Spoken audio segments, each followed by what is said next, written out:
All right.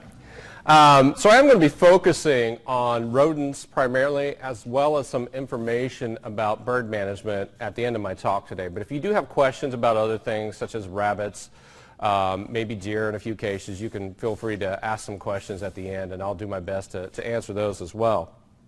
But I thought we'd start off providing a bit of an update on some regulatory issues. Some of these you're probably aware of already, maybe some of them you are not. So I thought we'd start off talking a little bit about what's new when it comes to regulatory issues for managing some of these species, and then we'll get into some of the research that I've been involved with over the last few years. First off, I wanted to start talking about field rodenticides. With field rodenticides, we're talking particularly about the first generation anticoagulants such as chlorphacinone and difascinone, but also zinc phosphide as well. Historically, the first generation anticoagulants were not restricted use products. However, as of 2011, they are now a federally restricted use product. So you do have to be certified to be able to use these products. So keep that in mind. If you haven't purchased any bait in the last few years, you do now have to be a certified applicator to be able to use those. Zinc phosphide has always been a restricted use product, so that hasn't changed. It is still a restricted use product.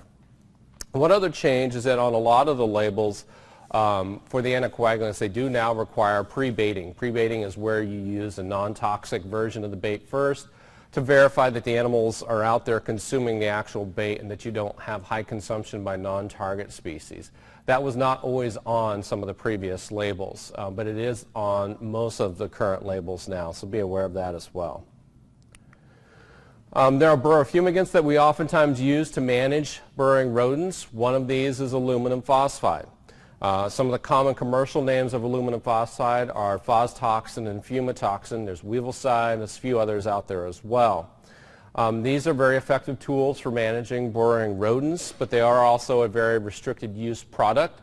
Those restrictions have increased over the last few years as well. One of those increased restrictions is an expansion of buffer zones around buildings. It used to be that you had to be at least 15 feet away from any structure that is or may potentially be occupied by humans, pets, or livestock. That has been expanded out to 100 feet.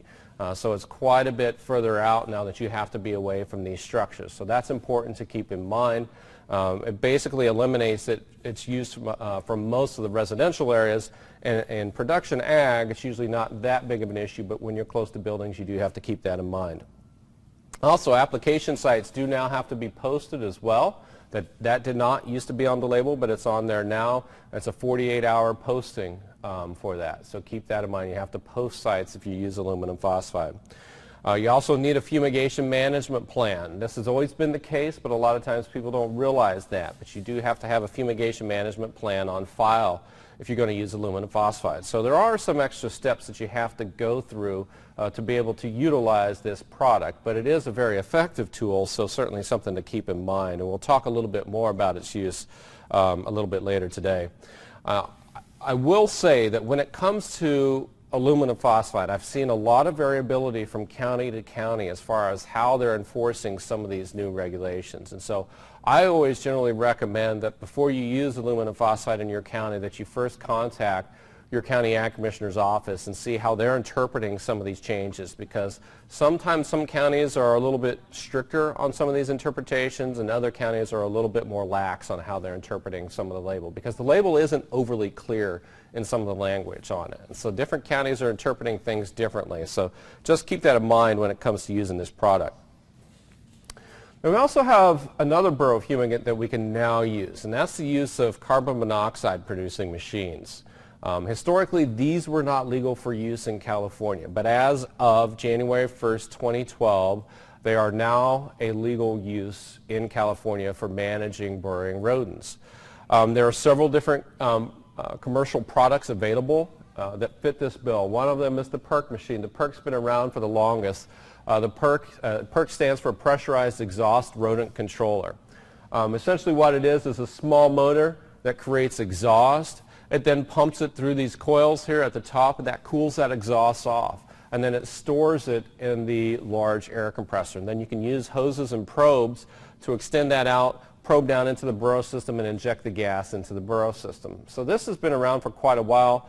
was legal for use in a lot of other states way before legal for use here in California. Another one that's been around for a little while is the Cheetah rodent controller. The Cheetah is basically a modified leaf blower that injects exhaust into the burrow system as well. There's another device out there that I'm aware of as well called the Gopher X. It's more or less the same basic idea as the perk machine, except it's a smaller unit, so it's a lot cheaper. But I've not done any tests with the Gopher X yet. Some of the potential advantages for the use of carbon monoxide producing machines is, number one, they can be a little bit safer for the applicator, safer compared to aluminum phosphide. With aluminum phosphide, that phosphine gas is extremely toxic to all animals, so you do have to be a little bit careful when you use it so that you know how to use it so you don't get any kind of accidental ingestion of some of that phosphine. With the carbon monoxide, the above ground levels of carbon monoxide when you're applying it into the burrow system have been tested and are actually pretty darn low, so there seems to be relatively little risk to the applicator when it comes to using this product. Probably more importantly, though, is the potential benefit of being able to apply treatments into multiple burrow systems at once. Now, this is exclusively for the perk machine. The perk machine comes in various different sizes, but it comes up, goes all the way up to units that have 6 different hoses and probes that come off of that unit. So you can treat up to 6 burrow systems at once if you have the largest units. So that allows you to go through areas more rapidly than you might be able to with some of the other approaches out there, and we'll highlight some of that later today.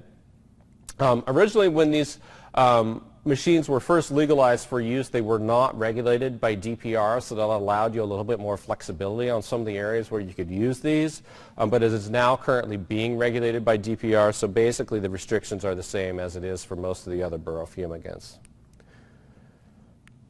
So of course the big question then with these devices is, how effective are they? And we've been involved with some studies over the last few years starting to look at the efficacy of some of these devices. When I say we, I'm talking primarily about Steve Orloff, who is a farm advisor and county director up in Siskiyou and Modoc counties. He is one of the first people that started to actually test these devices. He initially tested efficacy for pocket gophers as well as Belding's ground squirrel. Belding's ground squirrel is a species found in the northeastern part of the state. We don't have them around here. But what he found is that in some of his early trials, he had about 56% efficacy for areas treated for pocket gophers. This is kind of somewhat intermediate. It's not horrible, but it's not really as good as we would like to see. We typically look for a minimum efficacy of around 70% to consider it a fairly efficacious tool. We are certainly below that level. But they have made some adjustments and modifications to the equipment over the years, and we can continue to test them over the last few years. A few years ago, we had 62%. 2 years ago, we had 68% efficacy. So it seems to be increasing. At this point in time, I feel relatively confident in saying it's a pretty effective tool for gopher control. It's not the best tool we have, and I'll show you some examples of better options out there later on, but it does seem to be moderately effective for gophers. For ground squirrel, a little bit different story. For Belding's ground squirrel, Steve initially had pretty darn high efficacy for Belding's ground squirrel. So we finally, 2 years ago, got around to testing it for California ground squirrels. The first few sites we looked at, we had 66% efficacy. At first glance, this seems moderately effective, but not super great. But I'll mention that at these sites, it was really hot, really dry. And for anybody who uses burrow fumigants, you know that they should be used when you have relatively high soil moisture. When you're dealing with drier conditions, they don't work as well. So the fact that we had 66% efficacy in really horrible conditions, I thought was actually quite interesting and quite good. If we were using other burrow fumigants in the same conditions, we wouldn't have had near this efficacy. So last year, we finally got around to testing it in more ideal conditions. We actually had 100% efficacy of the 2 sites that we treated with the perk machine there. So I think it works probably really quite well for ground squirrel control, moderately effective for gophers. Now we have looked at the Cheetah rodent controller as well, which that was the modified leaf blower type of device. We looked at it for ground squirrel control, and we actually had more ground squirrels at the end of the treatment than we had beforehand. So the Cheetah does not seem to be as effective, certainly, as the perk machine. And as I mentioned, the Gopher X we haven't tested, so I don't have any real information on that. There's another device out there too. It's called the eliminator, and the eliminator basically uses carbon dioxide instead of carbon monoxide. So we've done a little bit of testing with it. These conditions were again in those really hot, dry conditions. We had basically 44% efficacy. That's not all that great, but the conditions were really horrible as well. So it does deserve another chance in more ideal conditions. So that's something we hope to look at in the future. Incidentally, I will mention that as of right now, the use of carbon dioxide through the use of the eliminator is technically not a legal application. They were given approval to use it, and then it was taken away. I talked to the manufacturer just last week, and he said they're about to get approval to start up with that again. So it should be around in the near future. So that begs the question then, we've got a lot of efficacy data out there over the years for some of these products, but how cost effective are they? And so that's where this particular chart comes into play. What we have on this chart are cost per acre for treatments for four of the more common and effective tools out there for managing ground squirrels. And on the y-axis on the right-hand side, we have mean efficacy for some of these different treatment types. And you see that efficacy tends to be relatively high for most of these approaches, above 80% for the anticoagulant products. A lot of studies show around 100% efficacy for aluminum phosphide. We averaged the efficacy for the PERC machine. So that was a little bit above 80%, but keep in mind if we're doing this in ideal conditions, we actually had 100% efficacy with the PERC machine. And then gas cartridges usually float somewhere between 75 and 80% efficacy. So all these are pretty efficacious tools, but you do see quite a bit of difference when it comes to the cost of implementing some of these different management programs. Now, I will stress, first of all, that this data is all collected. It's basically combined from various different studies over the years. This isn't a head-to-head comparison from one single site, so that's a bit of a caveat here. If it was done head-to-head, we might see different results there. And secondly, particularly for the PERC machine, cost is really high because the equipment is really expensive. We're talking $6,000 to $16,000 for one of these units, depending upon what size of unit you purchase. So you have a very high initial cost. But if you spread that cost out over many years, that cost is going to go down over time. And I have some data on gopher management where we can show that to you.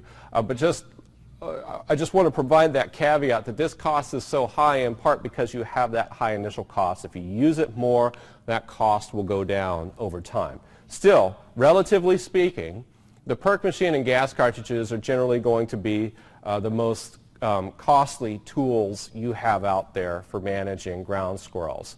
Certainly very efficacious, but going to be more costly, so their use is going to be limited in some situations. Aluminum phosphide and then the first generation anticoagulant products are the cheapest. Certainly the anticoagulants are the cheapest option that you have of the tools that we're looking at here. For burrofumigants, aluminum phosphide is definitely the cheapest of the tools that we're discussing today. So that's ground squirrels, but certainly we have a lot of problems with gophers as well, particularly for newly planted orchards. And so I want to spend some time talking about managing gophers as well.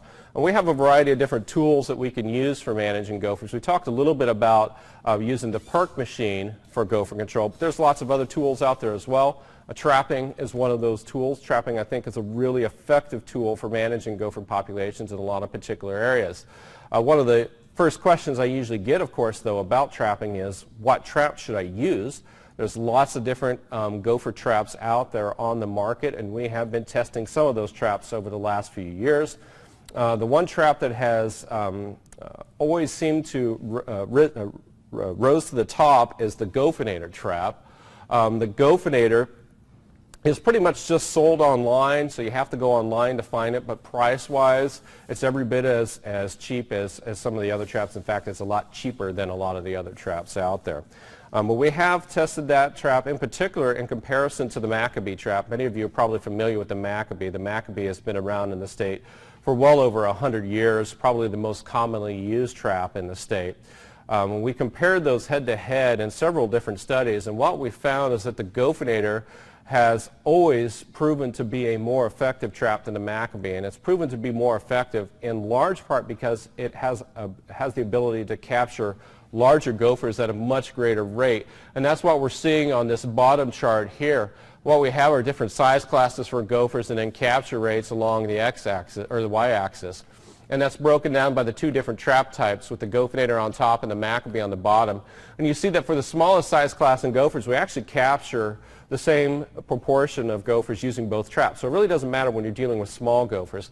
But as you get into those larger and larger size classes of gophers, we capture proportionally more and more using the gophinator trap. And in fact, this relationship was almost completely linear, meaning that we captured about 25% more gophers using the gophinator trap for each size class up that we went in size. And in fact, when we get out to the largest size class for gophers, we're still catching them with the gophinator. We're not catching any of them with the Maccabee anymore. So the gophinator does seem to be a very effective trap. One of the other questions I also get a lot of times is whether or not it's important to cover trap sites or if we can leave those trap sets open. If you cover them, you're creating the illusion that there's nothing wrong in the trap set, so hopefully the gophers will run up and down the tunnels like they normally would. If you leave that trap set open, you're creating an attractant, if you will, for the gophers to come and investigate that site because they do not like their tunnel systems to be open. They want them closed.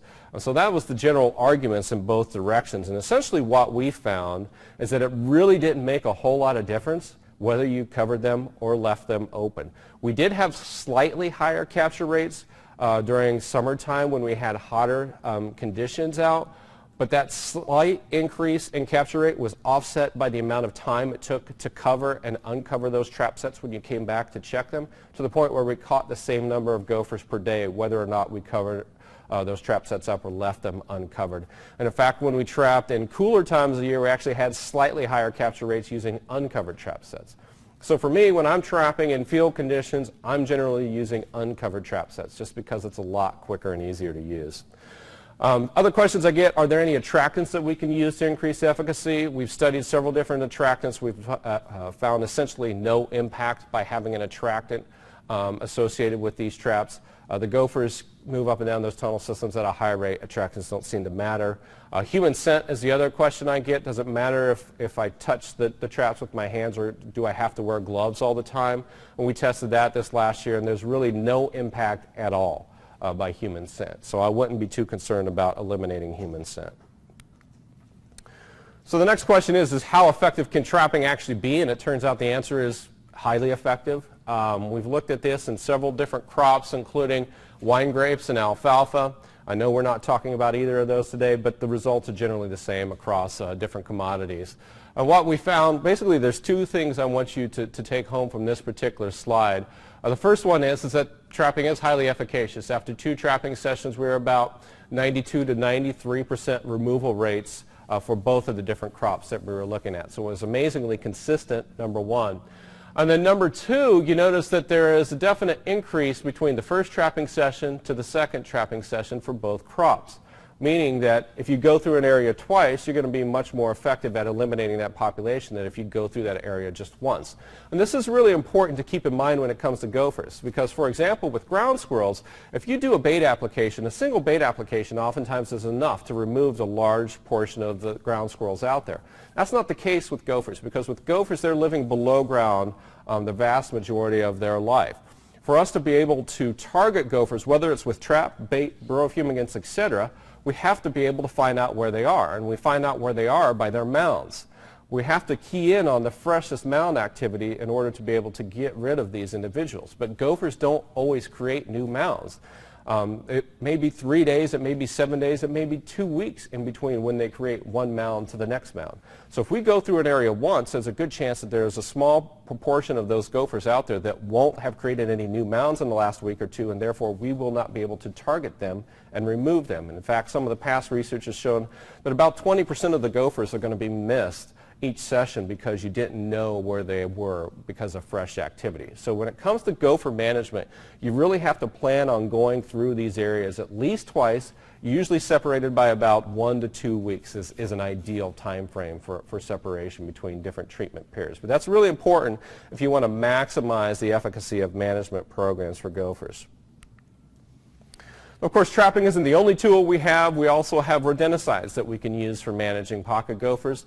Strychnine has historically been the most effective of the rodenticides that we have for gopher control. But anybody who's tried to purchase strychnine in the last few years knows that it's pretty difficult to come across these days. This actually isn't a regulatory issue. There's no increase in regulation for strychnine over the last number of years. It's actually a supply issue. Most of the strychnine we get comes from India. It has to be imported into the U.S., but the supply is very sporadic over there. It's not coming in at a very consistent rate. And so most of the companies that used to create strychnine products have gotten out of the business just because it wasn't a consistent source for them anymore. So there's really only about one, maybe two companies that I'm aware of that are still making strychnine bait for gopher control. So it's getting pretty difficult to find. So if we can't find it, it doesn't matter if it works. We're going to need something else. And so that's where this study came in, where we basically went out live, captured a bunch of gophers and brought them into a lab setting to see how effective some of these other products are out there that are already currently registered. And that's what we have over here on the right. The first few with chlorphacinone, diphacinone, and zinc phosphide, these are all currently registered products for gopher control. And you see that as far as efficacy is concerned, it was not overwhelming. The best ones had 50%. But in a lab study, we're usually looking for around 80% efficacy to consider them efficacious tools. So we weren't even coming close to that. So that's not very encouraging. Essentially, it means that a lot of the other products that are currently registered just were not working all that well for gopher control. But if you look at strychnine, these are currently registered products as well, and we're only getting 50 to 60% efficacy for those as well. And that was a little bit concerning at first until we broke it down and we started looking at the different sites. We live captured gophers from two sites, one around Santa Rosa and the other down in San Diego County around Pala. And you see that for the Santa Rosa site, we actually had 100% efficacy. In the Pala site, we only had 10% efficacy. This we can explain. With strychnine, it's pretty well known that if you repeatedly use strychnine year after year after year, they will develop a resistance to that product. And at the Pala site, they had been using strychnine repeatedly over many years. At the Santa Rosa site, they had not been using strychnine. So this is another important take-home message here, and that is strychnine is still a very efficacious tool for gopher control, but you cannot rely on it exclusively. It must be just one part of an integrated approach for managing these species. Otherwise, you will lose it as an efficacious tool as well. So we have strychnine. Strychnine still seems to work as long as you don't rely on it exclusively, but the other products out there don't seem to be working. So what do? Well, we decided to test some of the other products that are not currently registered for gopher control, but that are either in the literature or registered for other species. And we wanted to see if we could find something else that might work. What we came across were these combinations of cholecalciferol and anticoagulants, and we don't have time to get into the details of how they work exactly, but basically by combining these two different products, we tend to get higher efficacy. And what we found is that that certainly was the case with gophers. We had 80 to 100% efficacy for some of these different products, so this was very encouraging. So we decided to take that out into the field this summer to test in various different field locations. And what we found is that in field locations, these products also were testing quite well. We had anywhere from 75 to around 85% efficacy of these combination products. So that's very encouraging. This suggests that this could be a very effective tool for gopher management moving forward. And so we're going to start opening the dialogue for the potential of getting some of these products registered. Certainly it isn't something that's going to happen in the near future, but maybe a few years down the road we'll have something new. We did incidentally also test strychnine, and strychnine still tested the best of all the products. In fact, we had 100% removal of gophers across all three fields that we studied using strychnine. So still a very efficacious tool if you can come across the product. So that takes us to head-to-head comparisons. With gophers, we actually do have some direct head-to-head comparisons of some of the different treatment types out there. In particular, in this particular study, we were looking at a couple of the burrow fumigants that do work for gopher control and combining that with trapping to see how effective those different tools were. And we did this across 3 different fields and across 2 different trapping sessions. The tan is the first trapping session, the red is the second trapping session. So we looked at all 3 of those for at least 2 different treatment sessions. And what we found is that aluminum phosphide and trapping, there's no statistical difference. They were both highly efficacious tools, which is consistent with what we typically know about them for control. The PERC machine was a little bit lower. We did not hit that 70% threshold that we'd like to see for efficacy, so that was a little disappointing, but it still is a moderately efficacious tool. And when we combine that with multiple treatments, that increases the applicability of that, and I'll show you that in the next slide. Incidentally, for trapping, we were just curious if we actually did a third treatment period, could we remove gophers completely from those fields? And for 2 of the 3 fields we did, we had 100% removal rates. For the other field was a little bit below that, but it still averaged around 95% removal rates. So certainly trapping is a very efficacious tool. Now, just because these tools are efficacious, though, does not mean that they're necessarily cost effective, right?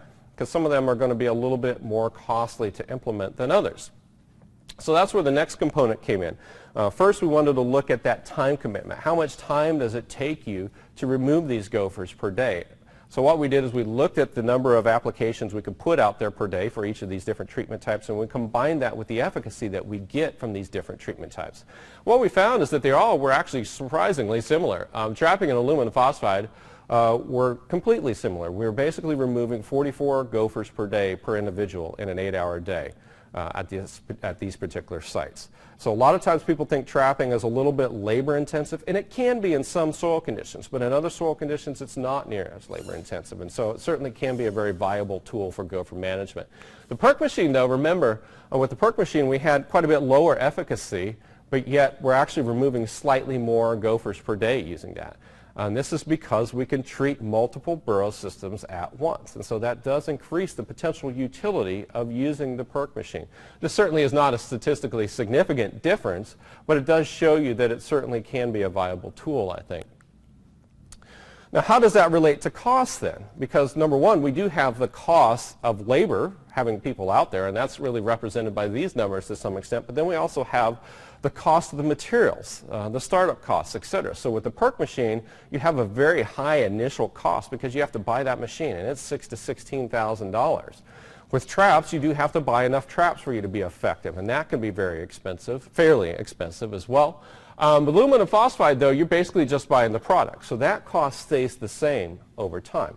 And so what we did is we amortized this out over a number of different days spread out across 10 years to give you an idea of what the daily cost would be per gopher that you remove. And so for aluminum phosphide, we have this static line. It is the cheapest option you have if you're only going to be treating gophers for about maybe 20 days over a 10-year period. So if you don't have much in the way of a gopher population, this is your cheapest tool.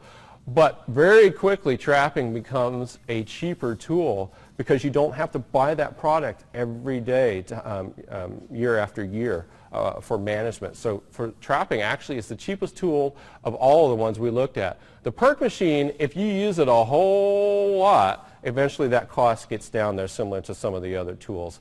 But it takes a while to get down to that cost. So I think from a cost perspective, you're oftentimes going to be better off using some of these other approaches. But there's a big caveat, and that is this data is all collected from one site. Different soil types will greatly influence the practicality of some of these different tools. Around here, if you're trying to trap in the summertime in heavy clay soils, the ground's hard as a rock, trapping is not a practical tool. There are other more practical tools. So it will vary a lot from site to site. So I really just want to drive that caveat home there, that it can vary quite a bit from site to site. But given the conditions of this particular area, which this was up in the Klamath Basin area where we collected this data, this is representative of that particular area. So just a few more slides here. One other problem that you may encounter from time to time are problems with rats, in particular roof rats and deer mice in orchards. If you have problems with those particular species, we have done a study where we looked at an elevated bait station using the 0.005% diphastenone sold by the county ag commissioner's offices. This approach was highly effective for getting rid of both roof rats and deer mice. We had 90% removal rates for roof rats, 99% removal rates for deer mice. So if you have problems with these species, keep this in mind. We actually have an extension publication showing you exactly how to implement this baiting program. So you can go online and find that. The one caveat, though, is that you technically cannot use these in the orchards once you have green up each year. So you have to do it this time of year. So you have to know if you have these species out there ahead of time, because once you get nuts on the tree, or actually once you have leaf out, it's really too late to utilize this product legally anymore. So you have to be a little bit proactive with it. And then birds, 2 slides on birds. Bird management is a difficult task, obviously. One tool that we've been looking at, particularly some colleagues of mine with the National Wildlife Research Center have been looking at the use of a repellent on some of these nut crops. In particular, they've settled on anthraquinone. Anthraquinone is a post-ingestive product. Basically, the animal consumes it, they get sick, and then they won't eat it again. It's tested quite well in lab settings. They're hoping to test it in field settings in the future. So we don't have anything really right now for its use. But this is currently registered in some other crops in other states, and it may be registered at some point in time here in the future for nuts. And then, so what do we use for bird management?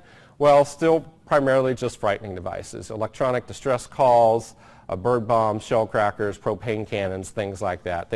They can provide some efficacy, but as you know, the efficacy tends to be relatively short term. You have to rotate through and be a little bit ingenious in how you go through that process, but that can provide some protection. I will just state that there is an electronic repellent or electronic frightening device out there called Bird Guard.